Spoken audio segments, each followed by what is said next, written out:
Hey there, welcome to the Flute 360 podcast. I'm Dr. Heidi K. Begay, and I'm a flutist, educator, coach, and podcaster. My God-given mission is to serve you. I am passionate about guiding you, the modern-day flutist, to discover your unique voice on and off the stage. The goal of this podcast is to help you thrive, both as an artist and as a musicpreneur. Go ahead and grab some espresso, your favorite notepad, and let's get to it. Today's episode 252 is titled The Life of a Flutepreneur with Amanda Dane.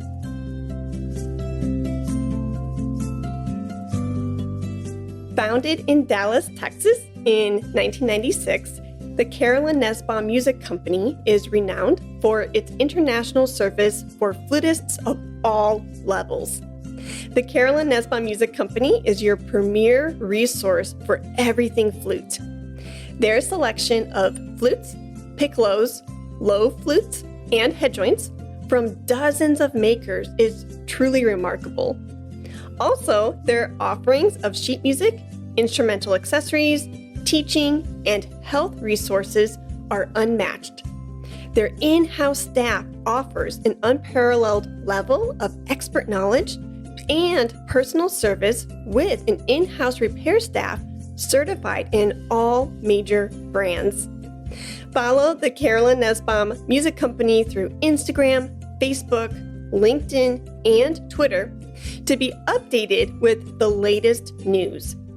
Check out their website at fluteforyou.com. The Carolyn Nesbaum Music Company is truly your one-stop flute shop. Hey, girl. Hi. It's nice to meet you finally. Yeah, nice to meet you officially, too. It's weird. I was thinking this morning as I was getting ready for this talk, I was like, I feel like I know her. I see her on Instagram and TikTok, and I don't want to be one of those people to be like, oh, I know Amanda, because I know how that feels on my end. But when we're content creators and we're always putting ourselves out there, we kind of do know those creators, don't we? Because so much of your life you share with your followers and listeners. And so, yes, long story short, it's nice to officially meet you. I was going to say the same thing. I feel like just seeing everything you're putting out and all your podcast episodes and on Instagram and TikTok, like I feel like I know you too, even though we haven't actually spoken. But that's a good thing, though, I think, because, and kudos to you, I feel like what you see is what you get. I feel like the Amanda that shows up on selfies and videos and content is the Amanda who would be sitting beside me drinking tea in Dallas, Texas.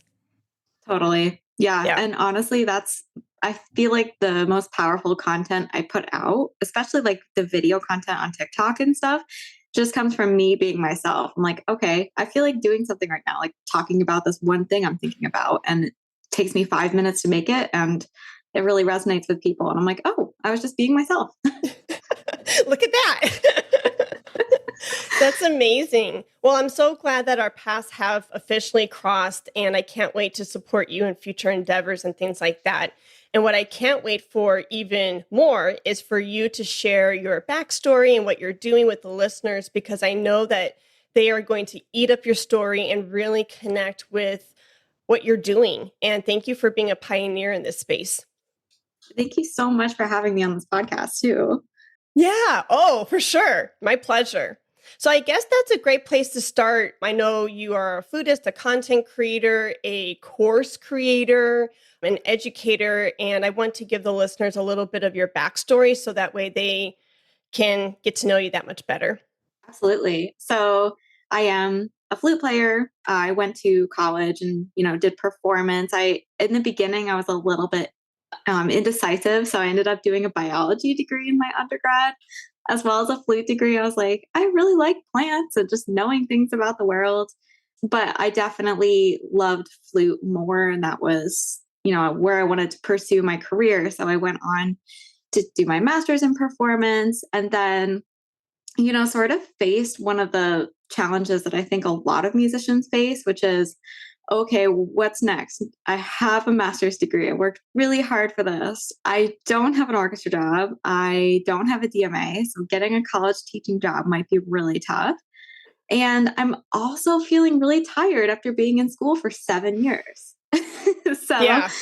yeah. So basically, what I ended up doing was, wanting to go the freelance route. I started during my last year of my master's, I started booking concerts for myself. I was sort of like, being my own manager, reaching out to venues with like a press kit and getting things on the books. Mm. So I was performing as a soloist, I was performing with chamber groups, but I still wasn't making a whole lot. I think I added up like how much I made that first year was like $12,000 from solo recitals and chamber recitals. So I ended up trying to be in a full-time job. I was like a special educator for a while I was like, recording an album, performing and stuff. And when the pandemic hit, that really gave me a chance to like look at my life. And I was like, wow, I am working like 80 hours a week between full-time job, between like trying to have some private flute students on the side, between the gigs and like trying to like schedule all these rehearsals. I just don't have enough time to be me anymore. And I really had to take a hard look at that and figure out how I could still be Amanda, still be a performing musician, still make enough money to survive, but also have time for any hobby, any hobby other than practicing. Yeah. Yeah. And to have an actual life. I think it's so common for musicians to feel like this is my hobby. Practicing has always been my hobby, like since I was a kid. And that's why I went into music. I love it. It's my favorite thing to do. But eventually, like it's healthy to have other hobbies. Like I started baking, I started going sailing, I started going biking trips. And I realized like, oh my gosh, there's so much more I want to be doing that, isn't working on my music career. Yeah. So jumping ahead a little bit, but my best friend, Anna Nelson, and I ended up launching Virtual Woodwind Academy and having a lot of trouble getting that off the ground, because I didn't learn anything about marketing an online course in music school. So we ended up, trying everything we could, basically just like looking at what other music camps were doing online, what other like musicians we looked up to were doing online, like, like posting in Facebook groups, creating the best website we could, telling our friends about it, telling our colleagues about it, telling our professional contacts about it, telling our students about it. And still at the end of the day, like the first 2 years of Woodwind Academy, we only had our own students there. We didn't have anyone else there. So I reached a point where I was like, all right, something needs to change. I need to learn how to do this properly, or else I'm gonna have to figure something else out because this just isn't sustainable. But I ended up working with a marketing coach. I think you know her, Nicole Ricardo. And we learned how to just like market the program, and ended up getting like that summer was like $20,000 of income just for like a summer camp that we were running. Like it took us like 2 hours a week. The way it's structured is we have a lot of not passive, but like pre-recorded videos that woodwind players. So this is for flute, clarinet, sax, and oboe. Also bassoon, if we have any bassoons out there that are interested. But it's a program that you can work through at your own pace, which is really powerful. And, the pandemic sort of opened us up to that option. But you work through your own pace, and then you have us and our oboe faculty and bassoon faculty as well to help you as you journey through those videos. You can send us like practice recordings. You can stop in office hours to play for us and ask questions. And it's basically just like our version of a music school online for somebody who didn't go to college for music. Yeah. Anyway, that's kind of a long spiel. Like, do you have any questions? Oh my gosh. Well, all the things, I'm a talker, so I have lots of questions actually. There's a couple gems that you hinted at, and I just want to highlight further because I don't want it to pass through somebody's ears and just think, nothing about it, because it holds so much weight. You're not alone, Amanda, when you say like the pandemic made you reevaluate what you were doing and why you were doing it. And kudos to you, because like I am a huge advocate for saying there's always a silver lining in tragedy. And if we can find and be courageous and brave enough to recognize like, hey, one, something's not working. Two, I feel like the rug was pulled out from underneath me. Instead of saying, oh my gosh, now I'm on the floor, collapsed and, woe is me.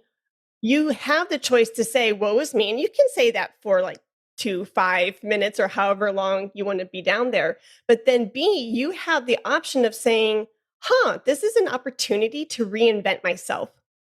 And that's what I hear. That's what I hear. And I know that space because I was in that space too. And I know you're not alone, and we're not alone as flutists when we came to that pandemic and to that spot of saying, okay, this stinks. This is awful, but I'm going to reinvent myself. And maybe, just maybe, something is going to be fruitful. And perhaps there are blessings on the other side of this that I can make for myself and for my career. And what an opportunity. Yeah, totally. I think that besides the pandemic, like, is it sort of inevitable that we always reach a point of like, wait, what are we doing? Is this working for me? And I think like, especially if you're freelancing as a musician or something happens in your music career that changes it dramatically, like the pandemic did, like canceling all concerts, like being able to be flexible and like create something new and something you love out of that like change that happened. Just like, I mean, it's what like keeps your music career going. Yeah. Yeah. Mhm. No, I love that. And I think, to piggyback off of that, then what you and I did and what a lot of musicians did because of the pandemic, that was an opportunity for a huge pivot, like a huge, like, wait, what am I doing? So like for me, my academic job, my full-time job got canceled. And so I was like, okay. And my husband lovingly said, are you going to go back to the job market and fight for an adjunct music professor job that's going to pay you $800 for the month? Let's stop and reevaluate this. Do you know what I mean? Like, this is a little crazy. So that was my big pivot of saying, no, I'm a musicpreneur. This is what I'm going to do. But come to find out, hindsight's a beautiful thing, that the more I got into building my business, that flexibility and being adaptable is so crucial to the success of your business every quarter to every year. And so that big pivot, if you feel like, to the listeners out there, what I'm hearing Amanda say, and correct me if I'm wrong, I don't want to put words in your mouth, but yes, there's these big pivots like the pandemic, right? But that big pivot is a blessing in disguise, because if you decide, hey, I'm going to reinvent myself, then what you're going to find out is whatever path you chose, your new trajectory, you're going to have to, and let's just say for business, since you and I are both businesswomen, throughout your business, you're going to have to make these small little pivots along the way. Why is this program working? Why is it not working? Am I going to redo this course again, or am I going to offer a variation of it? Do you know what I mean? And so for me, like, to see that big pivot and for life to throw me those lessons and say, oh, okay, like, I'm going to reinvent myself. Come to find out, you need that skill as a business person. Totally. Totally. And I think like being an entrepreneur or like a musicpreneur, which is a wonderful term, I love that term, it teaches you flexibility because you have to adapt to the market, what there's demand for and what people are asking for. And sometimes like I think this relates to ego. Like if we have a program that we love, we have a project we love, and it's just like, our baby, like we want to nurture it and grow it. And if there's like not alignment with what there's a need for, you have to be able to take a step back and say, how can I still do this project, but through a slightly different lens so that it's going to actually help people and reach people the way I want it to. And we actually did that with Virtual Woodwind Academy. This year we transitioned it to a year-round program. It used to just be summer program. Mm. But our audience kept saying, hey, I'm going on vacation for 3 weeks over the summer. I don't have enough time for this program. I can't commit this year. Or, hey, like I didn't have enough time to get through all the units, like because things came up for me in my life. Is there a way that I could like have access to it for longer? People were wanting to join in January. Like, is there something now? No, Mm. sorry, you have to wait till June. So we ended up changing it just because people were asking for that, asking for a way to like just reach it at any time and have that flexibility in their lives with their own music learning. So yeah, totally. Flexibility is awesome. Yeah. No, I love that. And good for you to listen to your audience and to your clients. That's amazing. And I'm going to put a pin in that because that is another gem that I want to like go down that rabbit hole with you later. But to go back to your story, you also said like, hey, I noticed that something wasn't working in my business. I need to hire a coach to help me with marketing. Hmm. Did you ever feel like, and I know I did, when I tell people like, hey, pivot and maybe be your own boss and be a musicpreneur, I think sometimes people get a little scared or they let their ego get in the way of, no, I'm a flutist. I am not a marketer. Like for me, when I started learning marketing skills, it was weird, Amanda. In the very early stages, I was like, "Ugh, I'm a teacher. Ugh, I'm a flutist. Like, I'm not a marketer." And now that I can say I am a marketer and I know how to do marketing way better than at the beginning of 2020, I'm actually proud of it. And it's another skill that I have honed and it's in my wheelhouse and it gives me like another superpower. It gives me something else to learn about and geek out about and just meet my clients where they are so that way we can bridge that gap so they can enroll into my music programs and I can help them as the flutist teacher that I identify so wholly with. So for you, did you like kind of resent adding in a new skill set or were you just totally open to it? Does this make any sense to you or am I just rambling? Oh my gosh, I have so much to say. I'm glad that you brought this up because there's this belief, and I experienced this myself, and I wonder if you've experienced too. Like, I'm not successful unless I can do it myself. That like Mm, I need to be able to just do this myself mentality. And I think we can sometimes look at people that we look up to, and then it seems like they've done it themselves. A lot of hard work, a lot of practicing, a lot of determination. I did it. But asking for help can feel really vulnerable. And then when you also have to make a monetary investment, it can feel even more vulnerable. And I think it increases that like self doubt you have. Like, should I be asking? Like, what does this mean for me? Like, this is a big commitment. But yeah, I think that can be really scary. And I think, having been once a musician that didn't have an interest in learning marketing, it sort of seemed to me like I would have to give up part of myself. Like I would have to give up, some of my creativity as a performer, like some of hmm, my like spark as a teacher, like in order to do this other thing. Cause like marketing seemed like a whole like scary world where there was a lot to learn. And I wanted to focus on being a creative. I wanted to focus on performing, on teaching. And I didn't want to like also like be responsible for all of this other stuff that seemed like a scary thing to learn about. And yeah, I think at a certain point I realized that I'm not going to get anywhere if I'm only the creator. I had tried for a long time. I had tried for yeah, I guess several years. As soon as I was done with grad school, I was trying to make it on my own to get people interested in my offers, to get new students. And also, performance opportunities kind of ended with the pandemic too. So getting performance opportunities, that was something that left consideration at the time. So I was like, what am I supposed to do? How am I supposed to keep this going? And what I've learned is that, yes, it was like definitely a lot to learn. And it was definitely a big monetary investment and a big investment of my time. But when I look back on my education as a whole, like we spent so much money and so much time being in music school, nurturing Mm-hmm. that craft. And what if I look at marketing through a similar lens?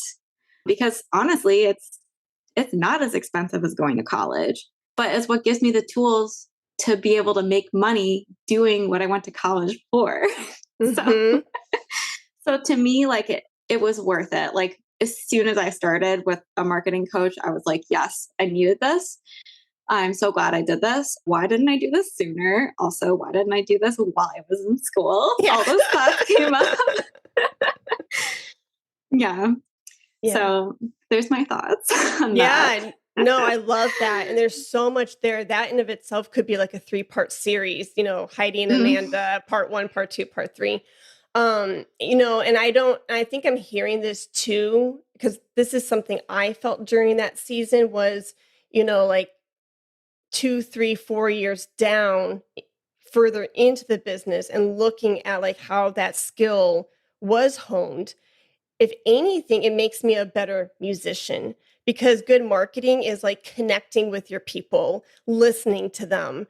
That's what we do as musicians. Good marketing is storytelling. Good marketing is being vulnerable and, you know, letting your people know how you can serve them. That's what we do in music. We're storytellers. We listen. Do you know what I mean? And so for me, it was kind of this aha moment of, oh, I didn't need to see it as something scary or it was going to air quote take away from my musicianship. If anything, it added to it.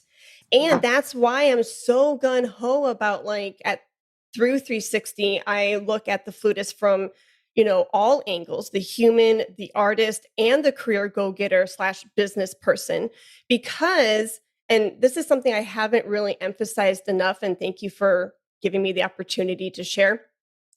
The musicpreneur side, people are like, oh, why is she talking about this through a flute podcast? And the reason why I'm so gun ho about it is because, like, if we don't hone those skills, the skills that we didn't necessarily learn in music business, then your investment as an artist kind of goes to waste in the Yep. sense of if you can't find sustainable financial means to support yourself as an artist, then what's the point? I mean, I know Yeah. like art is art and blah, blah, blah. And like I've heard people say, and I empathize with them to a certain degree, and I get it. I've heard 360 years literally say, Amanda, like, oh, my music will sell itself. And Mm. I'm like, just because you build it, it doesn't mean that it's going to come or that your audience are going to come. Like Yeah. that saying like, oh, once you build it, they will come. No. If Yep. it was that easy, then I don't think Amanda nor I would have invested in marketing help classes, coaches, because we've tried it that way, right? Like literally Yep. do it on my own, figure it out. They don't just come magically out of thin air. It's you actually inviting people and enrolling people into your programs and saying, this is how I can help you as a flutist, as a teacher, as a whatever your identifier is. So, thoughts, anything on that? Like, that's why I focus sometimes on this musicpreneurship is for those very reasons. Yeah. Yeah. I love that. That's beautiful. And I think that idea, so what you said, my music will just sell itself. I think that seems to me like kind of an older way of thinking Mm, because like when the internet was new, like maybe if you had like the best recordings on YouTube ever, like they got found.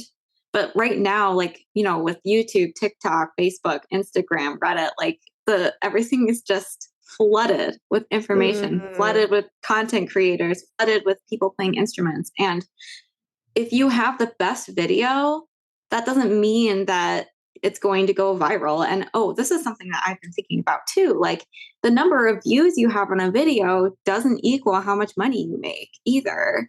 So if you're putting out just like music piece after music piece after music piece, and you're just waiting for that moment for it to go viral, for you to get found, quote unquote, for those opportunities to start coming your way. Like, I mean, maybe, like, kudos to you if you can do that. But I feel like I would rather make money while I'm getting those views. And that's where the marketing skills come in. So, I mean, I've literally made thousands of dollars off of having not much of a following Yeah. with Woodwind Academy, with coaching, with, yeah, basically. So you don't need like a ton of followers. You don't need to be famous. You just need to know how to leverage the followers that you do have to help them in the ways that they need help. And that's what marketing is. Yeah. Yeah. Boom. And Mm-hmm. maybe, the same thing, you gave me a thought, and that was the term marketing. Perhaps, like, I don't want to assume, but maybe getting inside of musicians' heads, perhaps the term marketing feels weird or scary or foreign.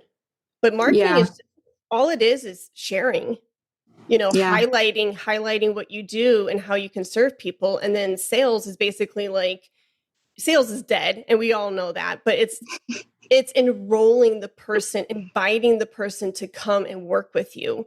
And so anyways, when you said marketing, we're using marketing because that's the term in business, but I wonder if in the musician's world, because these skills and these words aren't integrated into the school's curriculum, then it sounds foreign and therefore like it feels icky. Hey there, 360er. Do you want a conservatory level education, but without the 4-year commitment?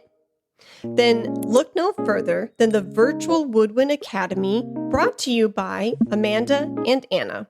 The Virtual Woodwind Academy is the online school where adult learners get a conservatory level education from the comfort of their own home. If you want to improve and level up your playing in a judgment-free zone, then this is the place to go. In addition, the program gives you access to high-level training on playing your instrument, music theory, ear training, and improvisation all year long, as well as a community of supportive woodwind players by your side. This is an evergreen program, so you can register at any time. Click the link below in the show notes to claim your seat, or go to virtualwoodwinds.com/enroll. At checkout, please tell Amanda and Anna that Heidi through Flute 360 sent you. Thanks. Well, let's talk a little bit more about what marketing is. So, yes, you're right. It's totally like sharing what you do with people, inviting them into what you do, being open and vulnerable with them, storytelling. But a part of that is just the way you communicate. So, this is something that I work on with clients a lot, is how do you talk to your students about the offer? Because I think when we, before I learned about marketing, before I did all the coaching and all that, I used to think that it meant like, okay, I have this amazing thing, buy it. And I was afraid that if I started doing that, if I started just telling everyone to buy my stuff, like I was going to look very egocentric. People were going to like judge me for it. I was like, oh, I don't even know if I'm a good enough musician to be able to do that. Cause like my teacher isn't doing that. Like people who are better than me at school aren't doing that. They don't have their virtual music programs that they're telling everyone to buy. So I have to wait for them to do it in order for me to do it. So those sorts of thoughts start to come in. But like, honestly, anyone can do marketing. If you have people who like you, who study with you, who listen to you, who follow you. And it's all about the way you communicate with them. Like, what can you say to them that will connect you at a human level, that will get them through the door wanting to come check out your work? It's not just saying, hey, I have this awesome thing. I think you should buy it. It's more like, hey, I know you have this problem. And I know that this is something that you struggle with sometimes because you told me about it. And here's a way I can help. Why don't you check this out? And it's about helping them basically selling them on the idea that you can help them solve their problems. And that's a big part of marketing. Yeah. No, Yeah. boom. Love it. That's amazing. Mhm. I didn't mean to go down all of those different rabbit holes with you, but that's what I love about podcasting is because like we have a general idea of how the conversation's going to go. But when there's magic and synergy on something that you just said, you know, like a guest says something, I'm like, ooh, you know, and then I get excited and then we go down that rabbit hole. It's interesting to see where those conversations go. I feel like we could talk for like 4 hours about this. Oh, yeah. That's why I said part 1, part 2, part 3. Yeah. Like easy. Oh, yeah, for sure. So you pivoted, you learned these new skills, and then you're in this place now. It seems like you're really happy. It seems like you're really creatively and financially fulfilled in a place where you're just like, yeah, I'm in my zone. I'm in my element. Is that true? Oh, well, that's really sweet, Heidi. Thank you.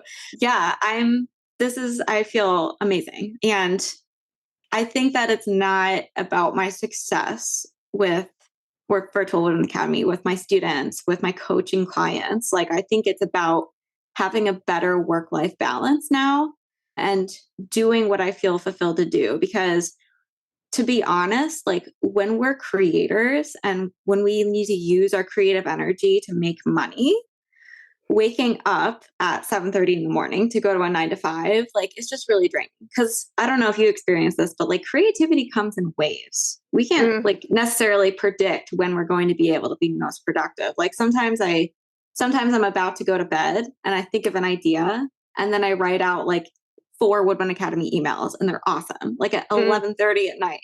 I didn't know that inspiration would strike then, but right now I have the flexibility to do that. I also have the flexibility to go sailing. I think I was telling somebody this yesterday, but I was like, oh my gosh, I'm going sailing 4 times this week. That's amazing. Yeah. And the other thing about sailing is that basically it only happens in the evenings and the weekends. And when do musicians normally teach music lessons and do gigs? In the evenings and weekends. Yeah. So I feel like I finally have a balance of being able to take the performance opportunities I want to. I do it maybe like once a month, once or twice a month, twice a month most, like we'll take a performance opportunity that really like excites me. And then I've been able to rearrange my teaching schedule because everyone is online and because Virtual Woodman Academy is built as such a passive program. I'm able to open up several evenings and my weekends to be able to do the things I want to do. And those nights that I don't end up sailing, I just get to chill and have an evening to myself or do something new. I definitely like have been trying to do that as much as possible. Like when I have a free day, I'm like, what's something new I could do today that like I would have never done before? Oh, I'll go rock climbing. Okay. So yeah, I think that room is so important. And especially like as an entrepreneur, that room is so important because that's all when I'm bored, when I'm doing something new, when I'm like, I don't know, I have all this idle time, I'm just going to go do something random. Like I often get a really creative idea in that moment. And I think that's something to like hone in on. Like if you are trying to open up your schedule, like you can be a lot more creative if you have more time to think, if you have more time to be with yourself, to just like have ideas. Yeah. Yeah. No, I love that. Literally, you must have a camera in my house because spot on. That's what I did the last 2 days. Monday and today's Wednesday, right? Yes, it's Wednesday. Okay, perfect. Monday and Tuesday, I just needed to sit. I just needed to be in silence for 48 hours because that's what my body needed. I needed lots of water. I needed time to stare at a wall. And I needed time and space for me to just rebalance, recoup, rejuvenate, all of the things so I could be fresh for my appointments and lessons and whatever I had on the docket for Wednesday through Friday. And I had that flexibility to do that. And it was just like, I get to sleep in till 9 o'clock and I don't have to rush to go and do an hour commute to somewhere. And to have that flexibility and time, I totally resonate with that. It is nice. It is a very nice perk. Yep. So we're kind of highlighting benefits to this musicpreneur world. Let's kind of circle back to your different offerings and things. I know that you talk about, and you kind of talked about it earlier in the conversation, and it's this idea of passive income. So can you talk to, I know where you are, but can you talk to the listener and kind of tell them like what it is, what that means, and all that jazz?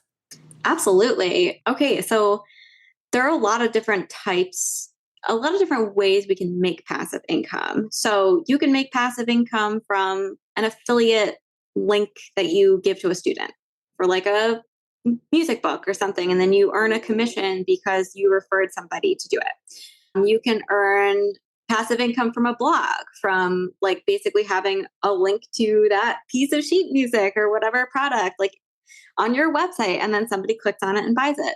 The type of passive income that I really focus on that, has allowed me this flexibility and that I teach to my clients is through course sales. So a great example would be, let's say that you have like 10 students and you want to earn some passive income. You have the opportunity to do so for sure. And I think we often don't realize that. We think, oh, we need more students. Oh, we need like a whole mailing list of people. Like, no, all you need is one person ultimately. Like, so let's say you have a studio. You talk to each individual person about some of the things that they would like to do. Maybe they want to do like a fun weekend thing. Maybe they really want help learning about like double tonguing, and like you've never taught about that before because they're intermediate players or something. You have an opportunity there to make some passive income by creating some sort of virtual teaching program for them.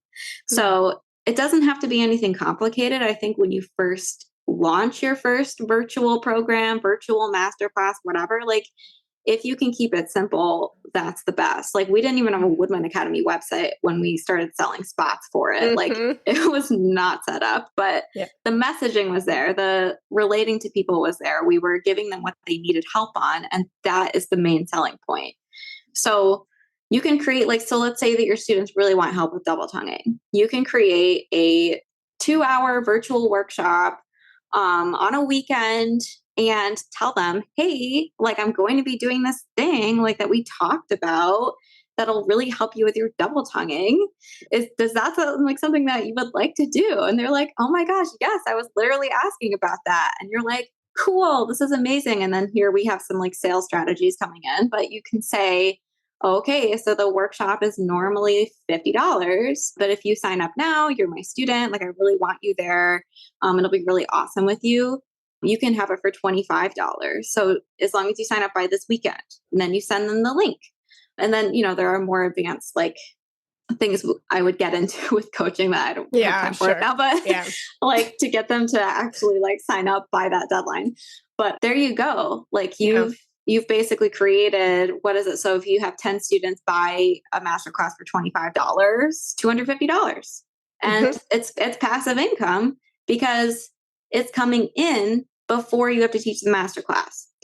And then the passive income can level up after this masterclass, because once it's done, you can record it and sell it as a entirely separate thing. Like as long as you have like permissions and whatever, maybe you want to create like a separate video of just you have the power to sell that to your students and sell that to other flutists and just people in your community as a pre-recorded masterclass. And then it truly becomes passive income because you're not having to teach again. Yep. So there it is. The main distinction is like, did I have to teach to earn this money for an hourly rate?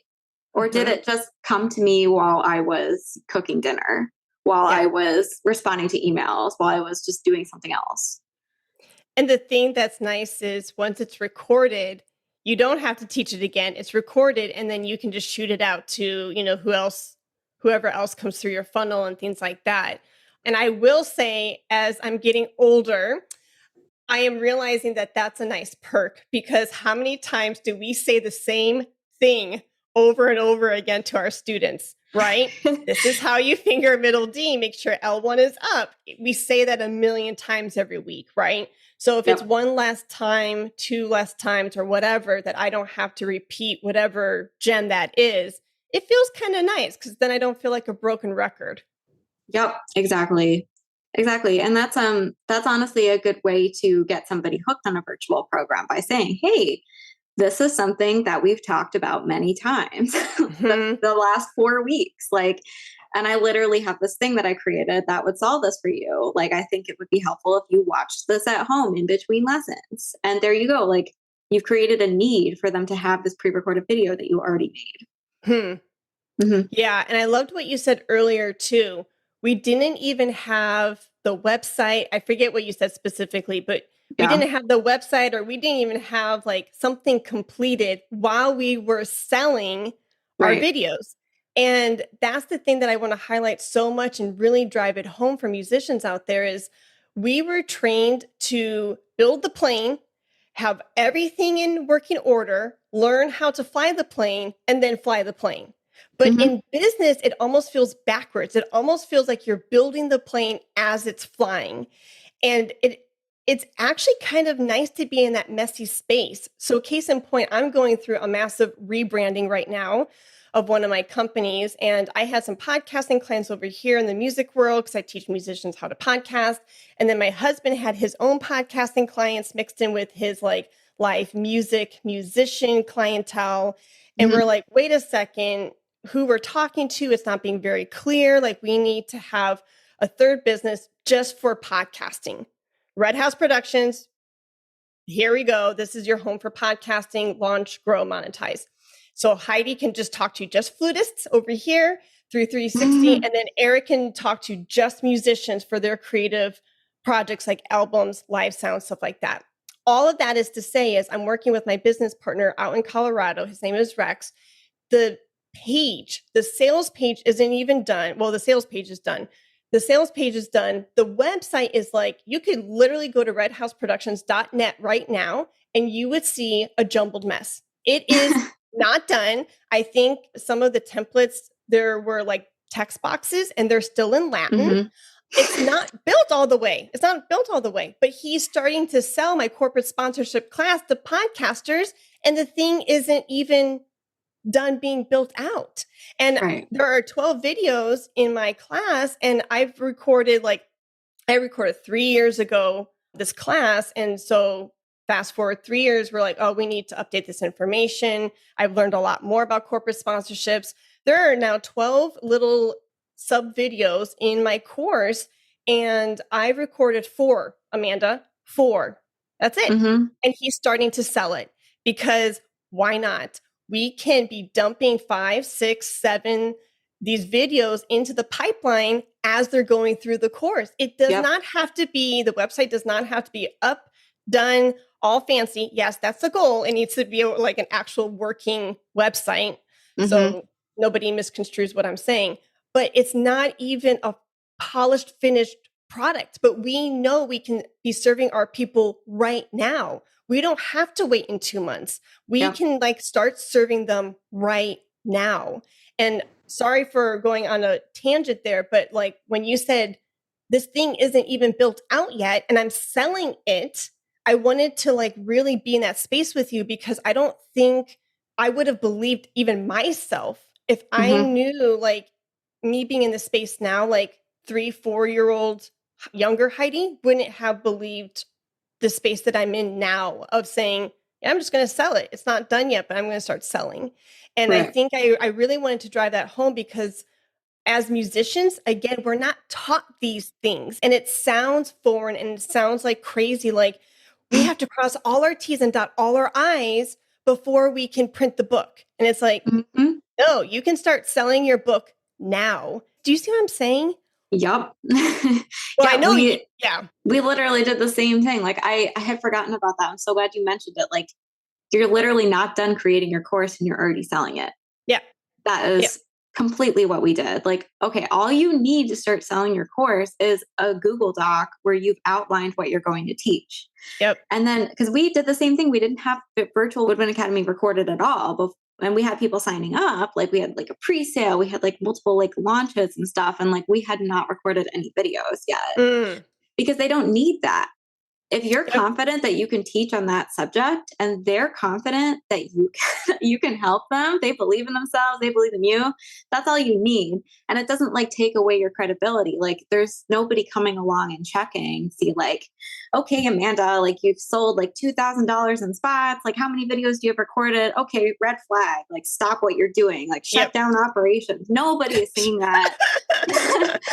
It might be a little scary at first, but like if you have the marketing skills, I'll say like it makes total sense. Like if you know how to communicate your offers with people, if you know how to sell to them, if you know like how much value your offer is going to bring and you're able to talk about it and feel confident talking about it, then it feels okay.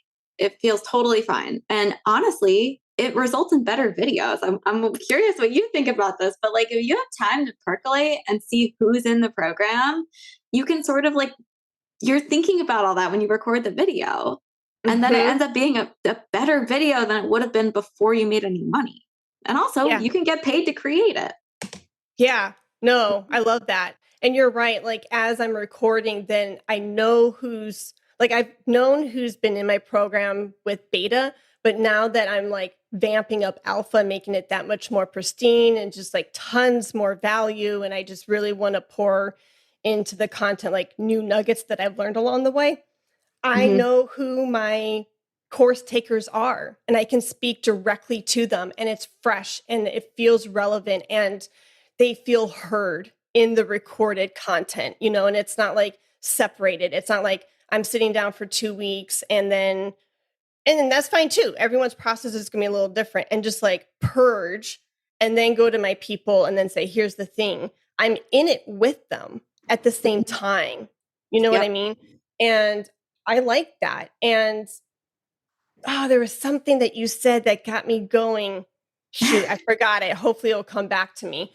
But no, I do like it that way. It feels a little, again, when I'm in that space, it feels so against my training. Because, you know, we've been trained as musicians for 20 some years to do it a certain way. And I'm comfortable here. Like I've done it before, but that old training kind of creeps in like, ooh, this feels a little like, you know, different, but I know it works, you know, and why not? If you can start helping somebody level up, you know, and get to their goal or get from point A to point B that much quicker, as long as you, this is what I had forgotten and I remember now, as long as you are like one chapter ahead of your students, you are fine. Yes. That's it. Yeah. And we feel like, you know, because I've taught at the community college. As a music professor, I always felt like I had to have had read the entire book, right, cover to cover, before I could start teaching lesson 1. No, as long as I'm on lesson 2, you know, and I've read lesson 1, lesson 2, and my students are going through chapter 1, if I'm just 1 or 2 chapters ahead of them, I'm okay. I'm totally fine. So that's just an example, because I guess bringing in our world of academia and music, and that's what we saw our professors do. You know what I mean? So anyways, I'm rambling, but as long as you're just 1 chapter ahead of them, you're okay. Yeah. So I wanted to offer that. I love that. I love that analogy too, like bringing it back to academia, because I mean, honestly, like if I had to read a whole book, record a whole like, you know, 50 videos of content before actually having my students see video 1, I wouldn't be able to keep all that in my head. Yeah. Even like we're able to be more present when we do it alongside them and just like bring a lot more value and relate to them and like what they're learning in that moment. So. Yeah, because then you can really resonate with, oh, okay, they're going, I'm kind of thinking out loud. Then you are walking with them and you remember their pain points and you can be addressing it almost in the moment rather than like remembering that space 50 chapters ago. You can go, okay, you are feeling fearful of Canva right now. I totally get you. I hear you. But if we just do 1 step at a time, here are your tools. You're going to achieve that podcast album art or whatever it is. Right. Yeah. Exactly. Love it. So speaking of passive income and things that you offer through your business. Can you tell us a little bit more about the Woodwind Academy and who it's for? Yes. So the Woodwind Academy is basically for adult amateur musicians. So we created Virtual Woodwind Academy for our adult students because it didn't seem like there was really a place for them. Like, let's say that you are, you're past college age and you pick up the clarinet for the first time and you're learning it. And then you reach a point where you just want some more in-depth instruction. You want to reach a higher level of playing. And how unaccessible is it to go back to music school? Like while you're living your life, while you have a full-time job, while you have a family. So we felt that there was this need for something else other than private lessons. So Virtual Woodwind Academy is everything, like all the good parts of the music conservatory experience. So the studio classes, the special topics classes like improvisation and extended techniques and things like that, music theory. And then ear training, because ear training is something that I think at Oberlin, like Anna and I really honed that in. I remember sitting in so many orchestra sectionals, just like tuning thirds and tuning like fourths and stuff and being like, oh my God, you're 10 cents sharp on this note because it's like this interval and you need to adjust the interval. Like these are things that take a long time to teach in private lessons. And to be honest, like can't be accomplished if you're only learning for 1 hour a week or 45 minutes a week or something. So that's where Woodwind Academy comes in. We have all of those topics covered in easy to understand units that you can go through at your own pace and then also ask us questions along the way.